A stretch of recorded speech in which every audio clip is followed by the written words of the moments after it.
평생을 살아가면서 하나님만 더욱 사랑하며 살아가는 우리가 되기를 소망합니다. 오늘 말씀을 가지고 우리가 가질 믿음이라는 제목의 말씀을 나누려고 합니다. 종려주의를 맞으면서 주님이 우리를 위해서 십자가 지셨는데 그 사랑을 기억하는데 내가 어떤 믿음을 가져야 하는가, 내가 어떤 믿음으로 살아갈 것인가 하는 것이 우리에게 주어지는 숙제이기도 하고, 내가 어떤 믿음을 본받고 살아가야 하는가 하는 게 오늘 우리에게 주어지는 내가 가지고 싶은 믿음일 거예요. 우리가 부활절을 앞두고 고난을 묵상하면서 이 한 주간을 보낼 터인데, 또 내일부터 특별 새벽 기도를 할 건데, 나의 십자가가 무엇이고 내가 그 안에서 어떤 믿음을 소유하는 자가 되어져야 하는가 하는 것을 발견하면서 나아가는 은혜가 충만하기를 간절히 소망합니다. 자, 성경 속에는 여러 본이 되는 믿음이 많이 있어요. 그래서 몇 가지 본이 되는 얘기를 하겠습니다. 첫 번째는 희생적 순종의 믿음이에요. 희생, 순종, 그러면 많은 사람들이 나오지만 아브라함의 희생, 순종이 이야기 될 거예요. 창세기 22장 12절에 이렇게 말씀하지요. 시작. 사자가 이르시되 이 아이에게 내 손을 대지 말라. 그에게 아무 일도 하지 말라. 내가 내 아들 내 독자까지도 내게 아끼지 아니하였으니 내가 이제야 내가 하나님을 경외하는 줄을 아노라. 아멘. 무슨 일이에요? 하나님께서 백세해 주신 아들을 이제 장성했더니 제물로 드려라 라고 말씀하실 때에 아브라함은 왜 줬다 뺐어요? 라고 하지 않았다는 거예요. 드려라 라고 할 때에 순종해서 제물로 드리기 위해서 명하신 산에 올라가서 모든 제단을 쌓고 그 아들을 향하여 칼을 들었을 때에 하나님께서 멈춰라. 내가 너의 믿음을 보았다. 건들지 말아라. 내가 너를 위해서 예물을 준비했다 하시는 거예요. 여러분, 아브라함의 모습을 보면서 우리가 무엇을 발견할 수 있느냐면 아들을 보다가는 하나님께 순종했던 아브라함의 믿음을 볼 수가 있어요. 여러분들에게, 우리에게 같은 질문을 한다고 칩시다. 하나님께서 같은 말씀을 우리에게 주셨다고 칩시다. 여러분들은 고민할 거예요. 저도 고민할 거예요. 하나님이냐 아들이냐. 과연 아들을 제물로 드리라고 하시는 하나님의 말씀에 순종할 수 있을까? 그래서 여러분들에게 여러분이라면 어떻게 하실랍니까? 라고 의문문을 던지고 싶어요. 내가 아브라함처럼 순종할 수 있을까? 그런데 하나님은 그 순종을 보신 거예요. 아브라함의 아들 이삭을 이렇게 제물로 드린 그게 아니라 아브라함이 그 말씀에 어떻게 행하는지를 보시기를 원하셨던 거예요. 순종 뒤에는 하나님께서 다 책임지십니다. 하나님이 다 준비하신다는 거지요. 그렇기 때문에 우리는 순종만 하면 돼요. 하나님 내가 하긴 할 건데요. 그러면서 뒤를 이야기하는 경우가 있는데 그게 아니라 내가 순종을 하면 하나님 그 순종을 보시고 그 다음에 이루어질 모든 것들을 다 예비하고 계심을 우리가 경험하게 된다는 거예요. 우리는 단지 순종만 하면 된다. 그래서 희생적 순종의 믿음을 말하고 있는 거지요. 그건 뭐냐? 나를 버리고 순종하는 거예요. 나를 버리지 않은 순종은 순종이 아니에요. 왜? 내가 드러나기 때문에. 왜 그걸 해야 되는데요? 이거는 이치에 맞지 않는데요. 그런 말도 안 되는 건데요. 나는 도저히 이것은 순종할 수가 없는데요 라고 말을 하지요. 아니라는 거예요. 나를 희생하지 않고 어떤 순종을 이룰 수가 있느냐는 거지요. 나를 희생해야만 순종이 나타나는 거예요. 가라, 싫은데요. 해라, 하기 싫은데요. 전해라, 싫은데요. 왜? 힘들어요. 땀나요. 더워요. 나를 희생하지 않고는 어떠한 순종도 일어날 수가 없다는 것을 말해주는 믿음, 그 믿음이 아브라함의 순종적인 믿음을 말해주고 있어요. 두 번째는 종료주의를 맞으면서 어떤 믿음을 말해주느냐면 장애물을 극복하는 믿음을 말해주고 있어요. 오늘 우리가 읽었던 말씀을 보면 그러므로 너희가 더욱 힘써 너희 믿음의 덕을, 덕의 지식을, 지식의 절제를, 절제의 인내를, 인내의 경건을, 경건의 형제 우애를, 형제 우애의 사랑을 더하라. 더해서 사랑이에요. 사랑을 더하라는 거거든요. 근데 많은 사람들이 이 정도면 됐어요. 이 정도 인내했으면 더 이상 뭘 원해요. 그냥 거기서 만족하고 말래요. 라고 말을 합니다. 그러나 하나님이 원하시는 그게 아니고 더해서 사랑의 열매를 맺기를 원하시는 거예요. 마태복음 15장 28절 말씀을 볼까요? 시작. 이에 예수께서 대답하여 이르시되 여자여 내 믿음이 크도다 내 소원대로 되리라 하시니 그때로부터 그의 딸이 나오느니라. 아멘. 이 말씀의 주인공은 가나안 여인이었던 수로보니게 여인의 이야기예요.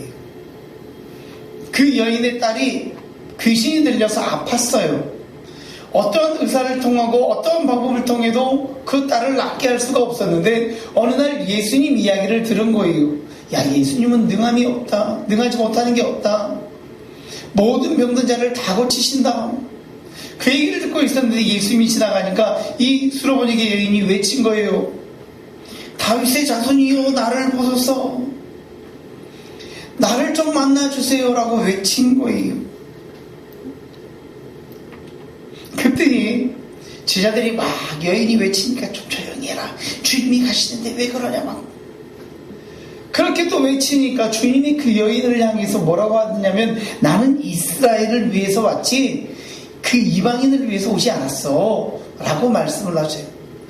모르는 사람은 주님은 사랑의 주님이라더니 이방 여인이 얘기했다고 나는 이스라엘만 위해서 왔다고 얘기를 하실까 떠보는 것이잖아요. 그러니까 여인이 하는 게 뭐냐면 주님 그럴지라도 나를 도와주세요. 나를 도우소서라고 외치지요. 그러니까 주님이 뭐라고 하세요? 자녀의 떡을 개들에게 주지 않는다. 이방 여인인 수로보니게 여인과 그의 자녀들, 그 가난한 사람들을 이방 사람인데 개로 취급하고 있는 거예요.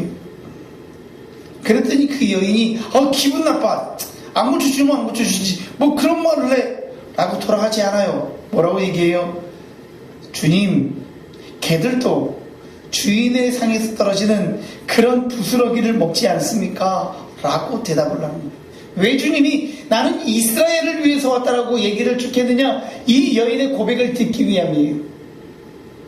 개들도 주인에게 상에서 떨어지는 부스러기를 먹습니다. 라는 고백을 듣기 위해서 줄거리를 가지고 오신 거예요. 그때 주님께서 하신 말씀이 뭐냐면 28절에 읽었던 것처럼 여자여 내 믿음이 크도다. 내 소원대로 되리라 하시니 그때로부터 그의 딸이 나음을 받았다는 거예요. 여러분 믿음 생활을 하고 하나님 앞에 서는데요 감정을 앞세우는 경우가 있어요. 나 기분 나빠서 교회 못 다니겠어. 신앙생활 못 하겠어. 나한테 어떻게 그렇게 표현할 수가 있어? 라고 말합니다. 주님은 처음 말을 듣기를 원하신 게 아니라 그 여인의 마지막 말, 그 고백을 듣기를 원하시기 위해서 우리를 건드려 보시는 거예요. 내가 어떤 믿음을 고백하는지 한번 보자. 여러분 그 수로보니게 여인은 제자들이 말리고 주님이 이상한 말씀을 하시는데도요 끝까지 간절하게 요청하는 것을 볼 수가 있어요. 만약에 그 수로보니게 여인이 주님을 만나고 싶었는데 제자들이 어디 이방 여자가 저리가 한마디에 깨갱해가지고 가버렸으면 주님을 만나지 못했을 거예요. 근데도 외쳤더니 주님께서 이스라엘을 위해서 내가 왔다 이 말을 듣고 기분이 상해서 갔으면 그의 딸이 낫지 않았을 거예요. 그 여인은 자기 앞에 있는 장애물을 보면서 그 장애물을 하나 무너뜨리고 두 개 무너뜨리고 세 개 무너뜨리면서 주님께 점점점 가까이 갔던 거예요. 장애물을 무너뜨리는 넘어가는 믿음이 그 여인에게 있었던 것을 우리는 볼 수가 있었던 거지요. 왜 그랬을까요? 왜 그렇게 외쳤을까요?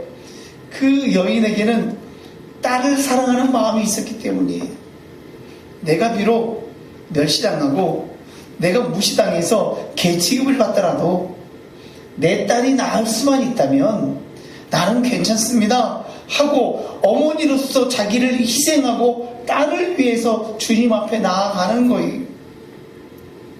딸의 병 낫기를 위하여 사랑하는 딸에게 수모를 감내하며 주님께 나아갔던 거예요. 주변 사람들이 얼마나 뭐라 그랬겠어요. 모든 것들을 다 감내하고 나아가는 거예요. 왜 그랬을까? 주님이 고쳐주심을 믿고 주님의 은혜를 사모하는 마음으로 나아가는 거지요. 간절히 구하니 응답하시는 주님의 이야기를 들었고 나도 그렇게 구하면 내게 응답하시리라는 믿음이 있었던 거예요. 여러분, 간절함은 통합니다. 간절히 부르짖으면 들으십니다. 우리가 하나님 앞에서 날마다 부르짖으면 역사하시고 들으시고 우리 가운데 놀랍게 임하시는 줄 믿습니다. 아멘. 여러분들이 그 주님을, 그 하나님을 만나봐야 돼요. 내게 어떤 문제가 있을 때에 내가 간절히 기도했더니 하나님이 들으시더라. 내가 부르짖었더니 하나님이 응답하셔서 내 모든 것을 형통케 하셨다는 경험을 우리가 해야 한다는 거지요. 여러분, 장애가 많았어요. 이방인이었어요. 이방인이었기 때문에 제자들을 뚫고 갈 때에 싸늘한 반응이었어요.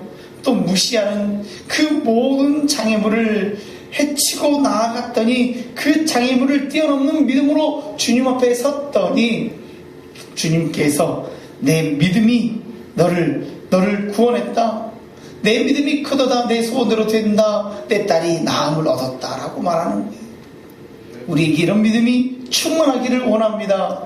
여러분들 앞에 어떤 장애가 있거든. 하나님, 나 주님의 일을 하고 싶은데 저 장애 때문에 내가 못한 거예요. 내가 일부러 안 한 거 아니에요. 저게 있어서 내가 못한 거지. 핑계대지 마시고 하나님, 내가 이 장애도 뛰어넘어서 하나님이 주시는 사명을 감당할 수 있는 장애를 뛰어넘는 믿음을 소유하는 자가 되게 인도하옵소서. 달려갈 수 있는 그런 믿음의 소유자가 되기를 간절히 소망합니다. 세 번째 믿음은 뭐냐? 십자가를 지는 믿음이에요. 십자가. 자기의 십자가를 지고 주님을 따르라고 말씀하셨지요. 그 십자가는 내 거니까 괜찮은데요.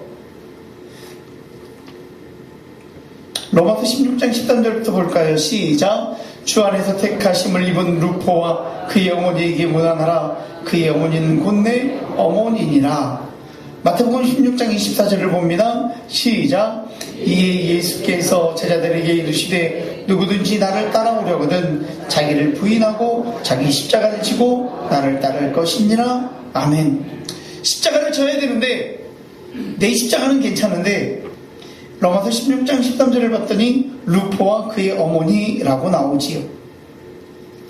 예수님이 십자가를 지고 골고다 언덕길을 올라가실 때에 그 십자가가 얼마나 무거운지, 왜냐하면 말씀을 보면, 아니 여러분들이 영화를 보셨을 건데요, 많은 이제 예수님이 고난받는 영화가 있는데 그 예수님이 고난받으실 때에 그저 그냥 말로만 한 게 아니라 채찍을 맞는데 그 채찍 끝에 납이 있어서 몸에 착 붙었다가 떼어지면, 뭔 말인지 아시죠? 붙었다가 떼어지면 그 몸에 살이 떨어지고 피가 흘리는 그런 고문을 받잖아요. 그 고문을 받으시고 십자가를 지고 올라가시는데 예수님이 이 땅에 육신을 입고 오신 분이니까 얼마나 힘들어요. 어느 정도 올라갔는데 생뚱맞게, 이제 세상 말로는 생뚱맞게 그 마을에서 예수라는 사람이 십자가를 지고 올라간다더라. 누구? 얼마 전에 예루살렘에 올라올 때 그렇게 사람들이 호산나 다윗의 자손이 외쳤던 그 예수가 십자가를 진다고 하며 수많은 구경꾼들이 나왔었는데 그 가운데에 한 사람, 로마 병정에 의해서 그 예루살렘에 올라와 있던 구레네 시몬이 선택이 되는 거예요. 로마 병정이 그냥 로마 병정이니까 자기 마음대로잖아요. 지나가다가 남자가 있으니까 툭 잡아서 네가 내 신저 이러는 거예요. 알고 지었을까요? 갑자기 생뚱맞게 지게 된 거예요.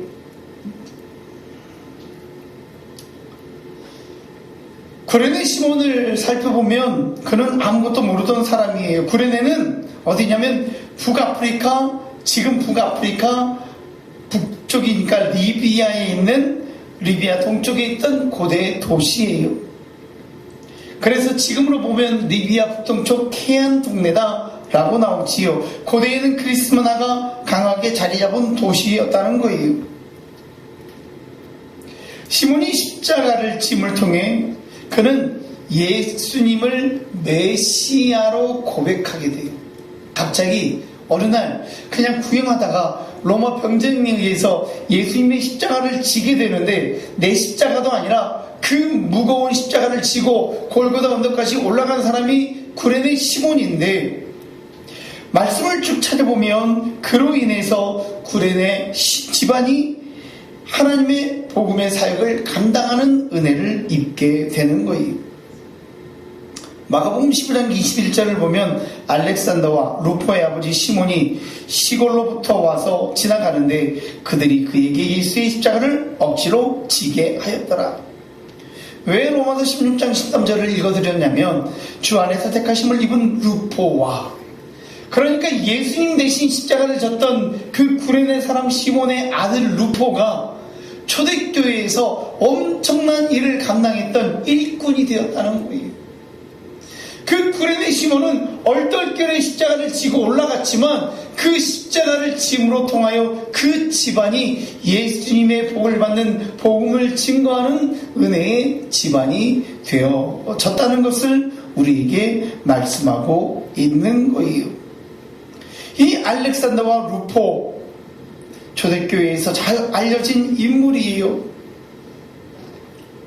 시몬의 가문이 이름이 드러나게 된 것은 내가 원하지 않았지만, 내 뜻한 바는 아니었지만 주님의 십자가를 지었기 때문이라는 거예요. 여러분, 우리도 살다 보면 내 십자가가 아닌데 남의 십자가를 대신 져야 할 때가 있어요. 그러면 많은 사람들은 불평하지요. 내 것도 아닌데 내가 왜 이걸 져야 돼? 내가 손해보는 거 아니야? 미치는 거 아니야? 그런데 그것이 하나님의 나라를 위한 십자가라면 우리는 담대하게 지기를 원합니다. 그가 십자가를 짐으로 보혈의 은혜를 받은 믿음을 소유한 자가 되었고, 그의 자손이 믿음 안에서 쓰임받는 초대교회의 튼튼한 일꾼이 되어서 하나님의 나라를, 하나님의 교회를 세워가게 되었다는 거지요. 우리는 내 몫의 십자가를 믿음으로 지고 가는 믿음이 필요해요. 내 것도 지고, 군대 갔다 오신 분들은 잘 알지만, 이제 그 여자분들이 제일 듣기 싫은 게 군대 이야기, 축구 이야기, 세 번째가 뭐라고요? 군대에서 축구하는 이야기. 그죠? 제일 듣기 싫어한대요. 그리고 남자들은 군대 갔다 오면 우리 부대가 제일 빡셌다고 얘기한다 그러죠. 그 빡센 부대를 다 모으면 전 세계 군대하고 싸워도 다 이길 수 있어요. 다 힘든, 다 빡센 부대니까. 근데 남자들은 그런 게 있대요. 훈련을 나가서 부대원이, 자기 소대원이 이렇게 짐을 지고 들고 가다가 힘들어하고 어려워하면, 나도 힘들지만 다 통과해야 되니까 대신 짊어져 주고 대신 팔짱 껴주고 그렇게 해서 목표한 데까지 가요. 그래야지만 완주할 수 있으니까요. 왜? 나도 힘들지요. 사람인데 안 힘들겠어요. 내 분장을 메고 총을 들고 가면 힘들지요. 그게 20-30kg가 되는데요. 근데 나보다 더 어려워하는 전우를 위해서 짊어져 주는 거예요. 그러면 다 통과할 수 있는 거예요.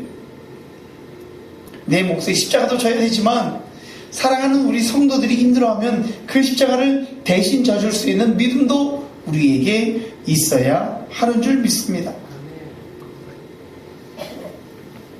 여러분들 이런 얘기 있죠.